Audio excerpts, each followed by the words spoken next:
Ito ay ang kwento ng mag-asawa. Itong mag-asawa na 'to, meron silang anak na mga 6 na taong gulang. Tuwing magtatalik sila, meron silang secret code. Ang tawag dun ay pagta-type. Isang araw, tinawag ng tatay niya si Iboy. "Iboy, sabihin mo dun sa nanay mo, magta-type kami mamaya." "Taka na." "Sige po tay." Takbo si Iboy, muntik pa siya nadapa eh. Pagdating dun sa nanay niya, "Nay, sabi ni tatay magta-type daw po kayo mamaya." "Ay naku Iboy, sabihin mo rin sa tatay mo hindi ako pwede ngayon. May red ribbon ako." "Ay sige po." Kamot si Iboy ngayon. "Tay, hindi raw pwede si nanay at may red ribbon daw siya eh."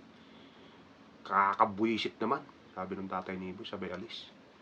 After 1 week, tinawag naman ng nanay niya si Iboy.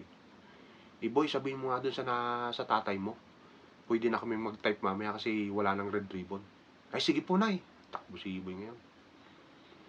"Tay, pwede na raw kayo mag-type ni nanay mamaya kasi wala na raw siyang red ribbon."